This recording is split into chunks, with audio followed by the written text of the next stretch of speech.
অতি শীঘ্রই এমন একটা সময় চলে আসবে যেই সময় ইমাম মাহদী নামবে।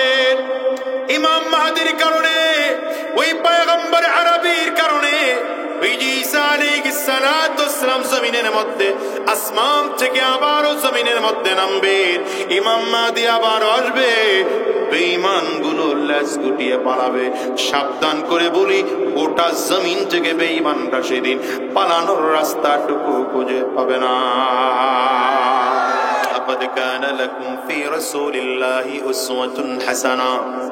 রব্বে কারীম বলেন, তোমাদের জন্য রয়েছে নবীজির মধ্যে গ্রহণ করার মতো উত্তম আদর্শ। ভিন্ন আয়াতে রব্বে কারীম বলেন, ওয়া ইন্নাকা লাআলা খুলুকিন আযীম।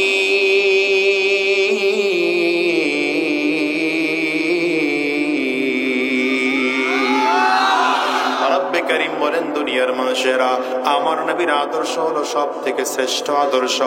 আমার নবী চমৎকার, এত চমৎকার চরিত্রের অধিকারী। দুনিয়ার সাধারণ কোনো আচরণ নয়, দুনিয়ার সাধারণ কোনো আখলাক নয়। আজিম শব্দটা আল্লাহ পাকের একটা সিফতি নাম। এই সিফতি নামটার অর্থ হলো মহান। আল্লাহ বুঝাইতে চায়, আমিও যেমন মহান, আমি আল্লাহ পাকের যেমন কোনো তুলনা হয় না। আমার পয়গম্বরের চরিত্রটাও এত মহান, আমার পয়গম্বরের চরিত্রেরও কোনো তুলনা হয় না। দেখো না দুনিয়ার মুসলমানেরা, আমার নবীর মক্কার কাফির মুশরিকরা যত গালি দেয়, আমার নবী দ্বীনের দাওয়াত বন্ধ করেন না। আমার নবীকে কাফির মুশরিকরা জাদুকর বলে গালি দিল, কত পাগল বলে গালি দিল, গণক বলে গালি দিল, কিন্তু এরপরে আমার নবী কাফির মুশরিকদেরকে বারবার তাওহীদের দাওয়াত দেয়, দ্বীনের দাওয়াত দেয়, এক আল্লাহ পাকের দাওয়াত দেয়। দ্বীনের পথে মানুষকে ডাকার জন্য তায়েফের জমিনে আমার নবী গিয়েছেন।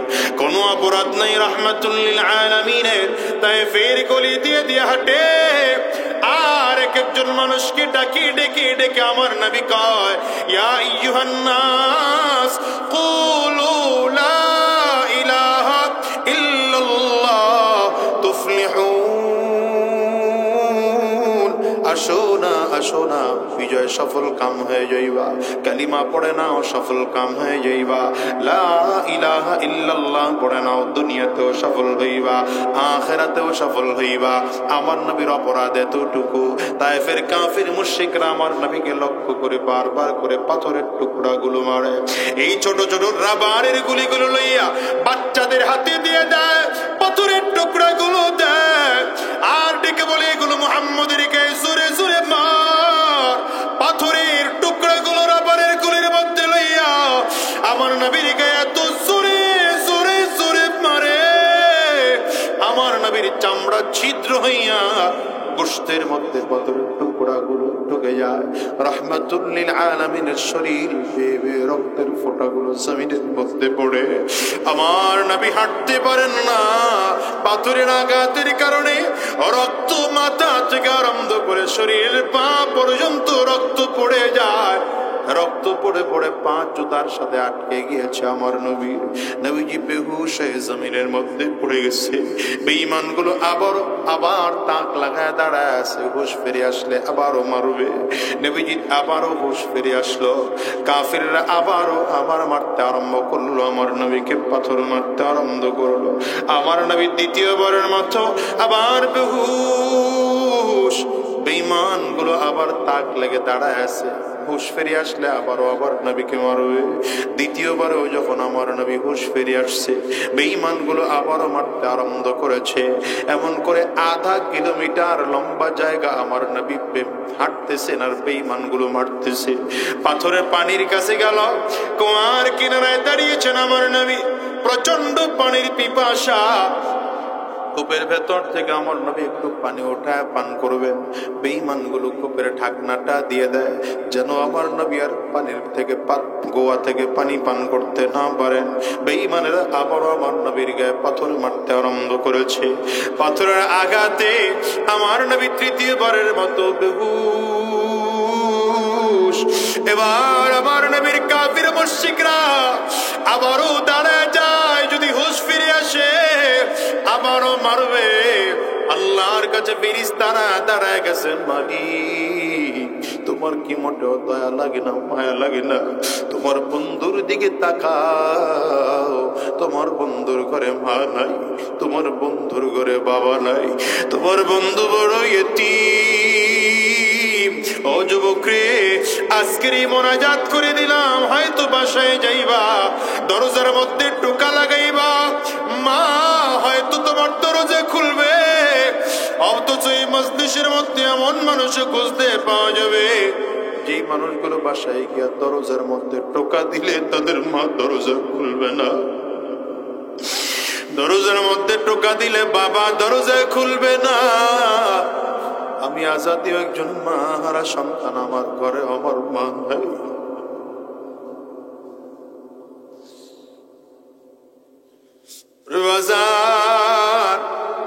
এই মজলিসটার মধ্যে কার কার ঘরে মা নাই? একটু হাতটা উঁচা করে দেখা। বাজান, কার কার ঘরে বাবা নাই? আপনারাও হাত উঁচা করে দেখান। হাতগুলো একটু তুলে রাখেন, আমার যুবকরা তাকায় দেখুক না। হাতগুলো একটু তুলে রাখে, ও যুবকরে তাকায় তাকায় মানুষদের দিকে দেখো। এতগুলো মানুষ হাত তুলেছে, এদের কারো ঘরে মা নাই, কারো ঘরে বাবা নাই, কারো ঘরে আব্বা আম্মা দুইজনের কেউ নাই। কেমন করে তোমারে বোঝাবো রে যুবক? এই মানুষগুলো বাসায় যাবে, দরজার মধ্যে টোকা দিবে, মা তাদের দরজা খুলবে না। আরে এই মাহফিলটা শেষ করে তারা আনন্দ জিততে বাসায় যেতে পারবে না। ও যুবক, আজকে তোমার ঘরে মা আছে, বাবা আছে, মায়ের কদর বোঝো না, বাবার কদর বোঝো না। অথচ নবী আমার ডেকে বলেছেন, হুমা জান্নাতুকা ওয়া হুমা নারু। যার ঘরে মা আছে, বাবা আছে, তার ঘরে আমার আল্লাহ পাকের জান্নাত আছে। মা আর বাবাকে খুশি করো, আমার আল্লাহ তাআলাও খুশি হয়ে যাবে। মা আর বাবা বেজার, আমার মালিক তার উপরে বেজার। জিবরিল আমিন সহ ফেরেশতারা মালিকের সামনে দাঁড়ায় আছে, আর ডেকে বলে, ওগো আল্লাহ, তোমার কি মোটেও মায়া লাগে না? তোমার বন্ধুর দিকে তাকাও, তাকে দেখো কাফিররা তোমার বন্ধুর দিকে মারে, বারবার করে পাথরের টুকরাগুলো ফেকে ফেকে মারতেছে। তোমার বন্ধুর জন্য কি ব্যবস্থা তুমি করলা? আল্লাহ তাআলা জিবরিলকে পাঠায়া দেন, তাড়াতাড়ি করে আমার বন্ধুর কাছে যাও, আমার বন্ধুর কাছে চলে যাও। জিবরিল আমিন এসে আমার নবীর কাছে হাজির হয়ে ডাক দেয়, পয়গম্বর, পাহাড়ের দায়িত্বে যে ফেরেশতারা আছে, এই ফেরেশতাদেরকে নিয়ে আপনার সামনে হাজির হইলাম। আপনি যদি বলেন আল্লাহ পাকের অনুমতি নিয়ে আসছি, এই দুই পাহাড়ের চাপ দিয়ে তায়েববাসীকে জমিন থেকে বিদায় করে ফেলবো। রাহমাতুল লিল আলামিন এখনো চোখের পানিগুলো ফেলে কান্না করে আর বলে, জিবরাইল না না,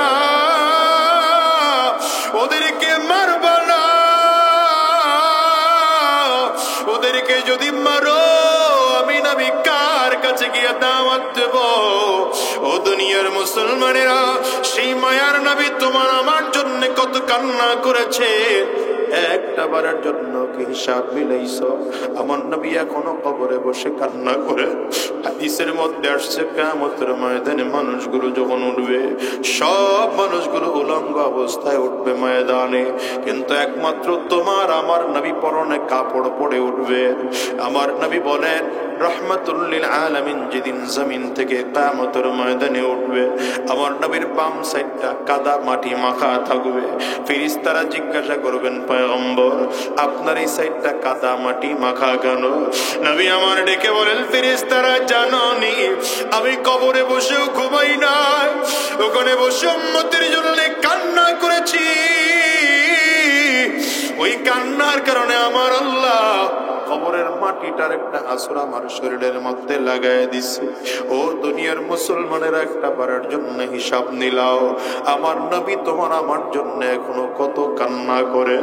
কখনো কি চিন্তা করে দেখেছো, আজ থেকে 1450 বছর আগে একজন মানুষ ছিলেন যিনি তোমার আমার জন্য কান্না করেছে। সাবধান করে বলি ভাই, কোরআন তোমার কাছে ভালো লাগে না, দিন তোমার কাছে ভালো লাগে না, নবীজির আদর্শ তোমার কাছে ভালো লাগে না, অথচ নবী তোমার আমাকে জাহান্নাম থেকে বাঁচানোর জন্য কান্না করেন, তোমার আমার জন্য চোখের পানি ফেলে কান্না করেন। ও যুবক রে, আজকের ময়দানটার মধ্যে যারা আছো, এই ময়দান থেকে ওয়াদা করে বের হও, নবীর মুহাব্বত কলিজায় যদি থাকে, আল্লাহর মুহাব্বত যদি কলিজায় থাকে, জাহান্নামের ভয় যদি কলিজার মধ্যে থাকে, আজকের ময়দান থেকে ওয়াদা করে বের হও, হারাম রাস্তায় আর কদম বাড়াবো না, শয়তানি রাস্তায় আর কদম বাড়াবো না। যতদিন এই জমিনের মধ্যে থাকবো, নবীজির সুন্নাহ অনুযায়ী নিজের জীবনটাকে পরিচালনা করব। আমার নবীর সুন্নতি টুপি মাথার মধ্যে লাগাবো, নবীজির সুন্নতি পোশাক শরীরের মধ্যে লাগাইব, হারাম কাজ ছেড়ে দেব, গুনাহের কাজ ছেড়ে দেব, শয়তানি রাস্তায় চলবো না, হারাম রাস্তায় কদম বাড়াবো না। কারা কারা ওয়াদা করতে তৈয়ার আছো? দুইটা হাত উঁচা করে আমার আল্লাহকে দেখা, আওয়াজ দিয়ে চিৎকার করে জোরে ডাক দাও না আল্লাহ, আরো জোরে চিৎকার করে জোরে ডাকো আল্লাহ, চোখের পানি ফেলায়া ডাক দাও, আওয়াজ করে চিৎকার করে জোরে ডাকো, আর বলো না আল্লাহ, আয় আল্লাহ। তোমার কত বান্দারা এখানে হাত তুলেছে, আমরা সবাই মিলে ওয়াদা করলাম গো মালিক, তোমার নবীর পাক্কা সাচ্চা উম্মত হতে চাই, তোমার পাক্কা সাচ্চা গোলাম হতে চাই, আর হারাম রাস্তায় কদম বাড়াবো না, শয়তানি রাস্তায় কদম বাড়াবো না, গুনাহের পথে কদম বাড়াবো না, দ্বীনের পথে চলবো, ইসলামের পথে চলবো। আল্লাহ তুমি কবুল করে নাও, কবুল করে নাও। চিৎকার করে জবান খুলে বলো আমিন, আরো জোরে আওয়াজ করে বলো আল্লাহুম্মা আমিন। কিন্তু তোমার আমার বড় সমস্যা, তুমি আমি পাক্কা ইমানদারি হইতে পারিনি, কারণ আপনার আমার ইমানের মধ্যে ভেজাল, কথার মধ্যে ভেজাল, কথা পায় না কেন? দেশ শুধু পরিবর্তন হয়, ক্ষমতা শুধু পরিবর্তন হয়, আমাদের চরিত্রের পরিবর্তন হয় না। দেখেন না, এতদিন যারা ক্ষমতায় আসিল এরা জনমের খাওয়া খাইছে, খাইয়া খাইয়া যখন বাংলাদেশের অ্যাকাউন্টে টাকা ধরে না, বিদেশ পাচার করছে, কথা পায় না। এই দল যাওয়ার সাথে সাথে আবার আরেক দল খাওয়ার জন্য হা করে তাকায় রয়েছে, আয় কথা খাওয়ান লাও তো আর বন্ধ হয়নি, আগে মামায় খেয়ে এখন চাচায় খায়, কথা বলে। আগে লাল মিয়া খাইতো, এখন কালাই মিয়া খায়। খাওয়ান কিন্তু বন্ধ হয় নাই, চুরি বন্ধ হয় নাই, ডাকাতিও বন্ধ হয় নাই, খুন খারাপিও বন্ধ হয় নাই। এই জন্য আমি বলি, যদি এ দেশ থেকে চিরজীবনের জন্য চাঁদাবাজি বন্ধ করতে হয়, এই চিরজীবনের জন্য যদি ধর্ষণ বন্ধ করতে হয়, তাইলে বাংলার জমিনে আলেমদেরকে ক্ষমতায় বসাও, কোরআনকে দেশের সংবিধান বানাও। কোরআনী শাসন ছাড়া এদেশ কোনোদিন ভালো হতে পারে না। এই তুই হাত উঁচা করে চিল্লা বলো, ঠিক কিনা আজ করে বলো। এদেশ যতদিন আলেমরা ক্ষমতায় ছিল, মদিনাতে আমার নবী যেদিন যতদিন রাষ্ট্র পরিচালনা করেছেন, সন্ত্রাস ছিল না, চাঁদাবাজ ছিল না। আমার নবী যে রাষ্ট্র পরিচালনা করছেন এটা আপনারা জানেন? হ্যাঁ, রাষ্ট্রপ্রধান ছিলেন, জানেননি? এটা তো অনেকে জানেই না।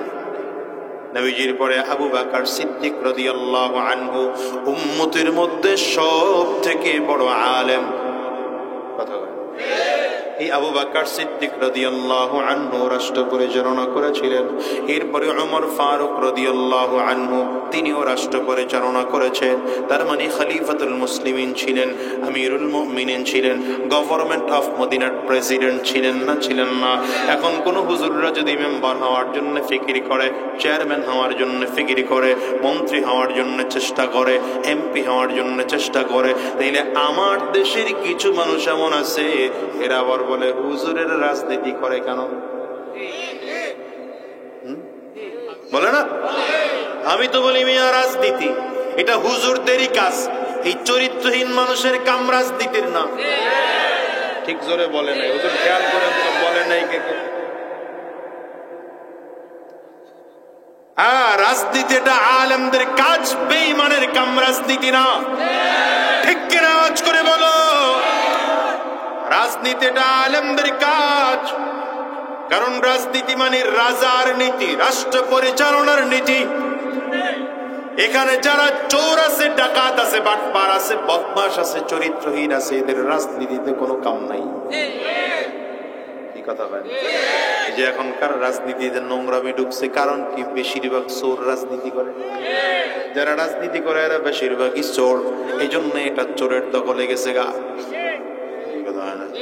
রাজনীতির তো কোনো দোষ নাই, দোষ আছে যেমন বাড়ির কোনো দোষ নাই।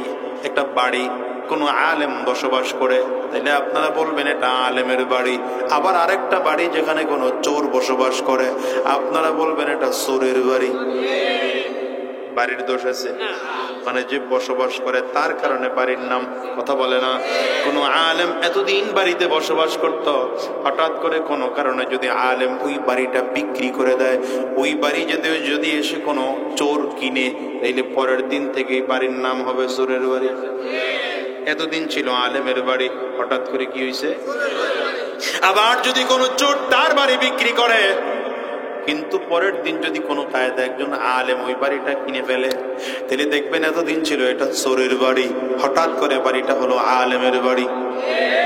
রাজনীতির কোনো দোষ নাই মিয়া। রাজনীতির মধ্যে যারা ঢুকছে অধিকাংশ চোর, অধিকাংশ চিটার, অধিকাংশ বাটপার, অধিকাংশ বদমাশ, অধিকাংশ সুদখোর, অধিকাংশ ঘুষখোর, অধিকাংশ চরিত্রহীন মানুষ। এই জন্য রাজনীতিটা খারাপ হয়ে গেছে। রাজনীতির মধ্যে যদি ভালো মানুষগুলো ঢুকতো, ভালো মানুষেরা যদি রাজনীতি করতো, তাইলে দেশের রাজনীতিটার মধ্যে নোংরামি থাকতো না, রাজনীতিটাও ভালো হয়ে যেত। ঠিক না? ঠিক না? এখন যদি বলেন হুজুররা রাজনীতি করবে কেন, তার মানে রাজনীতি ওরা করবে আর ওরা যা খাওয়ার সব খাবে, হুজুররা খালি চুপচাপ বসে বসে হাত তুলে দোয়া করবে। কথা কন না? হুজুর গোর কাম কি খালি দোয়া করা? এই জিনিসটাই তো আপনার করে বুঝাইতে পারলাম। কি দিয়ে বুঝায়? এই জন্য বলেছে নবীজির আদর্শের বাইরে কোন আদর্শ গোটা পৃথিবীর মধ্যে নাই। যত নেতা আছে, যত পথ আছে, যত মত আছে, সব নেতার চরিত্রের মধ্যে কিছু না কিছু ভেজাল আছে। কিন্তু দেখো না, আমার নবীর আদর্শের মধ্যে কোনো ভেজাল নাই, ত্রুটি নাই, মুশকিল নাই। নবীজির আদর্শ পাক্কা, সাচ্চা, চমৎকার আদর্শ। এই জন্য জমিন আল্লাহ পাকের হুকুমও চলবে আল্লাহর। ঠিক কিনা বলো? জমিন কার? আঙ্গুলটা উঁচা করে বলো, আঙ্গুল উঁচা করে বলেন জমিন কার? এই জমিনে হুকুম চলবে কার? একটু চিৎকার করে জোরে আঙ্গুলটা উঁচা করে বলেন, এই জমিনে হুকুম চলবে কার? নেতা হলো তোমার আমার নবী।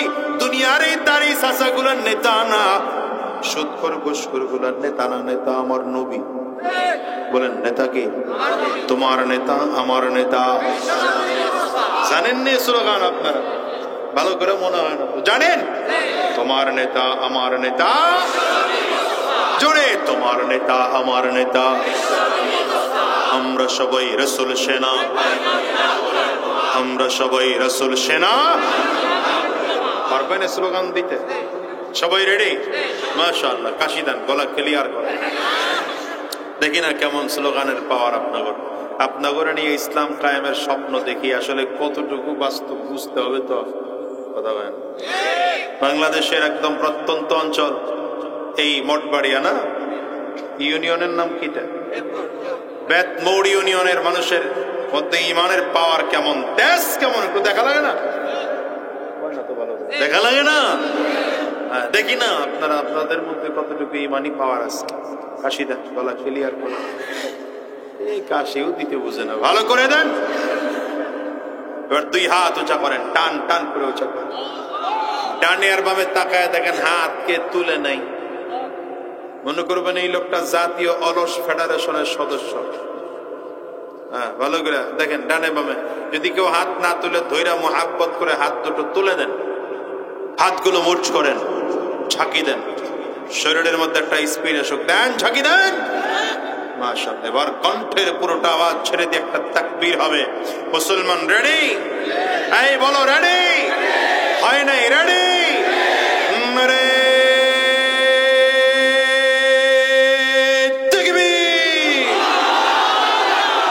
না, আওয়াজ ভালো মনে হয় না, আরো জোরে লাগবে।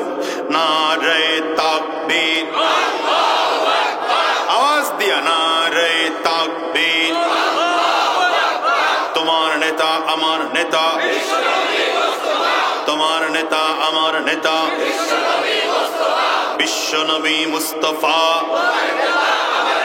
আমরা সবাই রাসূল সেনা, আমরা সবাই রাসূল সেনা, আমরা সবাই নবীর সেনা।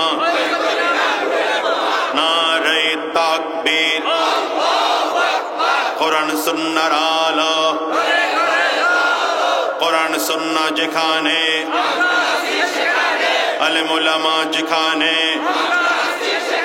ঠিক আছে তো? এই স্লোগান দিয়ে ময়দানে নামেন, দেখবেন কোন বেঈমান সামনে দাঁড়ানোর সাহস পাবে না। আসতে বলেন কেন, জোরে বলেন। মুসলমানদের আওয়াজ নষ্ট হয়ে গেছে, মুসলমানরা কাফিরদের গোলামি করতে করতে আওয়াজ ধ্বংস করে ফেলাইছে। বিশেষ করে 16 বছরে আওয়াজ মোটেও নাই, কথা কয় না। 16 বছর যে আপনার গলার চাপ দিয়ে রাখছে, আওয়াজ শেষ। এ লোক আবার কই রওনা করতেছে ছেলেটা, এরা মুসরায় গুসরায় কেন ওখানে বসে বসে? মুসরা মুসরে চলবে না, সব মুসরা মুসরে বন্ধ করে দিত। কারণ এই দেশে যারা জোরে কথা বলছে এখন গলা বন্ধ করে দিচ্ছে। হ্যাঁ, এই যে বাইরে থাকলেই কথা জোরে কয়, তো বাইরে থাকাই বন্ধ, এখন ভিতরে যান, কথা কয় না তো। এই লোক বলে দেখেন নাই আপনাদের এই পিরোজপুরের আল্লামা দিলওয়ার হোসেন সাইদি সাহেবের কি অপরাধ ছিল? হ্যাঁ, অথচ এই মানুষটারে মামলা দিয়ে রাখছে। ৭১-এর সময় তিনি নাকি মানবতা বিরোধী ছিলেন। ছিলেন না? আপনারা যেরকম চুপচাপ করে বয়ে রয়েছেন তাতে তো বিশ্বাস করা লাগতেছে ছিলেন। মানবতা বিরোধী ছিলেন তিনি, নারী নির্যাতন করেছেন আল্লামা সাইদি সাহেব। আরে মিয়া, এটা তো শয়তানেও বিশ্বাস করে। কি কথা কথা মামলা দেওয়া হলো, আল্লামা মামুনুল হক সাহেবের বিরুদ্ধে মামলা দেওয়া হলো। তিনি নাকি ধর্ষণ করেছেন। এমনি করে নাউজুবিল্লাহ পান আপনারা আস্তে আস্তে করে। নাউজুবিল্লাহ থেকে তো ফরমালিনের গন্ধ হইতেছে। ফরমালিন ছাড়া ভেজাল মুক্ত নাউজুবিল্লাহ, জোরে বলেন। মামলা দেওয়া হলো আল্লামা খালিদ সাইফুল্লাহ আইয়ুবীর বিরুদ্ধে। তিনি নাকি গুলিস্তান, ঢাকার রাজধানী গুলিস্তানে নাকি ককটেল নিক্ষেপ করছেন। মামলা দেওয়া হলো পীর সাহেব চরমনাইর বিরুদ্ধে। তিনি নাকি ৫,০০০ টাকা পকেট মেরেছেন।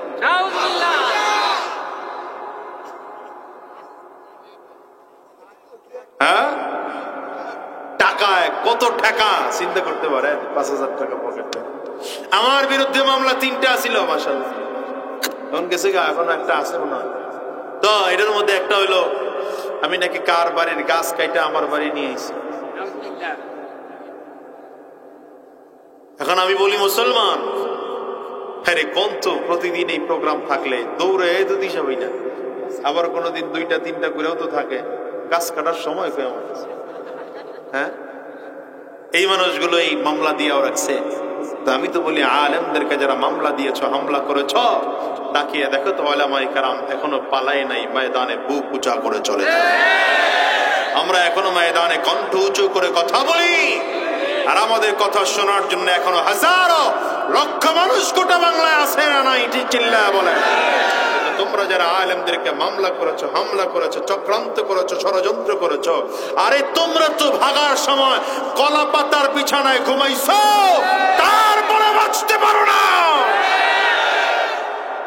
প্যান্ট শার্ট করে লুঙ্গি পড়ছ, দাড়ি কামাইয়া সুরের মধ্যে কলপ লাগাইছো, এরপরে মাছের টলারে উঠছো, নিজের জাইল্লা পরিচয় দিছো, এরপরেও বাঁচতে পারো নাই। কথা কন না কেন? কথা কন না কেন? এইটা তো ধরা, দুনিয়ার ধরা, আখিরাতের ধরা, আখিরাতের ধরা আখিরাতের ধারা বাকি আছে, সাবধান করে বলি। ওই বেঈমান যারা আছো, জালেম যারা, মনে রাখবা কিয়ামতের ময়দানে তোমরাও আল্লাহর সামনে দাঁড়াইবা, আমরাও আল্লাহর সামনে দাঁড়াবো। সেই দিন রবের সামনে দাঁড় করায়া প্রত্যেকটা জুলুমের একটা একটা করে হিসাব না হবে। ঠিক কি না আজ করে বলো? এত তাড়াতাড়ি ছাড় দেওয়া হবে মনে করো না, এত তাড়াতাড়ি ছাড় দেওয়া হবে মনে করো না।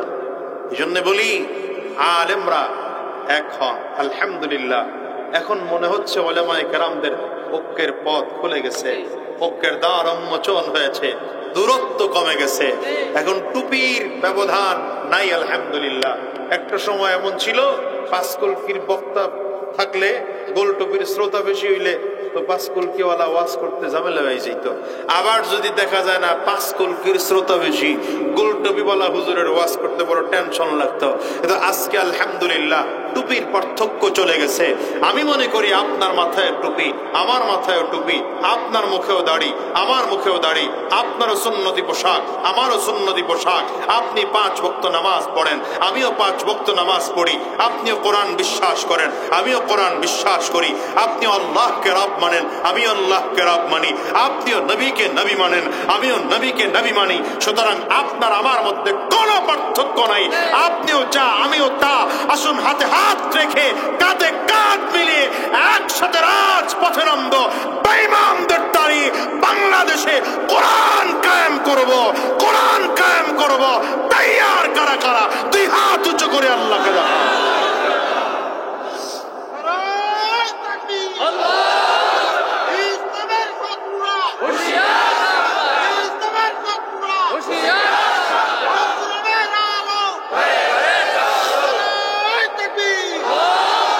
কষ্ট হইতেছে? আল্লাহ কবুল করুন, আমিন কান। আজকের এই মাহফিল এলাকাবাসীর জন্য হিদায়াতের জরিয়া বানিয়ে দাও। আজকের এই মাহফিল এলাকাবাসীর জন্য নাজাতের ওসিলা বানিয়ে দাও। আল্লাহ আমাদের সকলার এই মাহফিলগুলো নাজাতের ওসিলা বানিয়ে দাও। আজকের এই মাহফিল করতে গিয়ে যারা টাকা পয়সা মেধা শ্রম বুদ্ধি দিয়ে সহযোগিতা করেছেন সবাইকে কবুল আর মঞ্জুর করে নাও। যারা শ্রোতা হিসেবে উপস্থিত হয়েছেন তাদেরকেও কবুল করো। আলোচক বৃন্দ যারা ছিলেন তাদেরকেও কবুল করে নাও। সহি কথাগুলোর উপরে আমাদের আমল করার তৌফিক দান করো। সকলে আওয়াজ করে বলেন আমিন। আলহামদুলিল্লাহি রাব্বিল আলামিন والصلاة والسلام على سيد الأنبياء والمرسلين ربنا ظلمنا أنفسنا وإن لم تغفر لنا وترحمنا لنكونن من الخاسرين ربنا لا تزغ قلوبنا بعد إذ هديتنا وهب لنا من لدنك رحمة إنك أنت الوهاب رب ارحمهما كما ربياني صغيرا رب ارحمهما كما ربياني صغيرا ربنا فاغفر لنا ذنوبنا وكفر عنا سيئاتنا وتوفنا مع الأبرار رب العالمين মেহেরবান খোদা আমাদের জিন্দেগির গুনাহ খাতাগুলো maaf করে দাও। আয় আল্লাহ আমাদেরকে দ্বীনের পথে চলার তৌফিক দিয়ে দাও। জীবনে যত গুনাহ করেছি জেনে না জেনে, বুঝে না বুঝে, ইচ্ছায় অনিচ্ছায়, গোপনে প্রকাশ্যে, দিনে রাতে সব গুনাহ থেকে maaf চাই। মেহেরবানি করে জিন্দেগির গুনাহ খাতাগুলো maaf করে দাও। আয় আল্লাহ আজকের এই মাহফিল কবুল করে নাও। আজকের এই মাহফিল করতে গিয়ে যারা টাকা পয়সা মেধা শ্রম বুদ্ধি দিয়ে সহযোগিতা করলেন প্রত্যেককে তুমি কবুল আর মঞ্জুর করে নাও। আয় আল্লাহ আমাদের এই মাহফিলকে এলাকাবাসীর জন্য হিদায়াতের জরিয়া বানিয়ে দাও। রব্বে করিম আজকের এই মাহফিল খানা এলাকাবাসীর জন্য নাজাতের ওসিলা হিসেবে কবুল করে নাও। পর্দার আড়ালের মা বোনদেরকেও তুমি কবুল করে নাও। এলাকার মাসুম বাচ্চাদেরকেও কবুল করে নাও। এলাকার যুবকদেরকেও কবুলের মঞ্জুর করে নাও। এলাকার মুরব্বী বাজানদেরকেও কবুল করে নাও। এই এলাকার সব মাদারিস মাসাজিদ গুলো হেফাজত করো, এদেশের উলামায়ে কেরামদেরকে হেফাজত করো আল্লাহ। আয় আল্লাহ গাজ্জার মুসলমানদেরকে হেফাজত করো, আয় আল্লাহ ফিলিস্তিনের মুসলমানদেরকে হেফাজত করো। রব্বে করিম ইসরায়েলের বাহিনীদেরকে হিদায়াত দিয়ে দাও, ওদের নসিবে যদি হিদায়াত না থাকে ওদেরকে জমিন থেকে ধ্বংস করে দাও।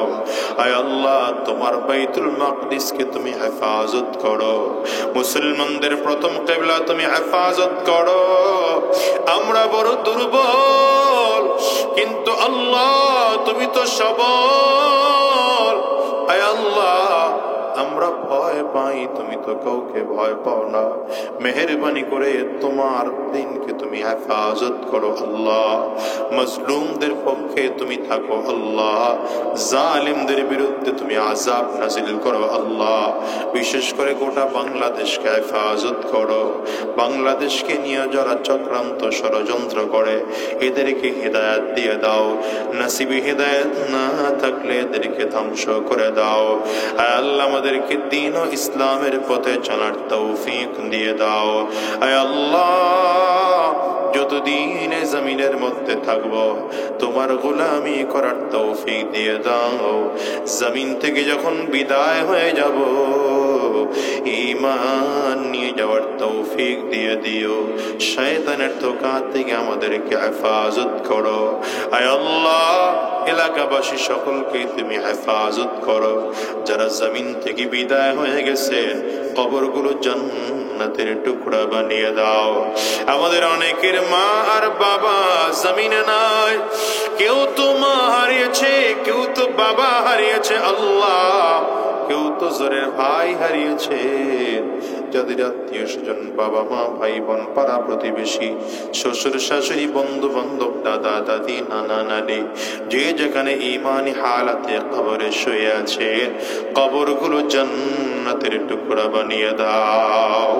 সুবহানা রাব্বিকা রব্বিল ইজ্জাতি আম্মা ইয়াসিফুন ওয়া সালামুন আলাল মুরসালিন ওয়া সালামুন আলাল মুরসালিন والحمد لله رب العالمين।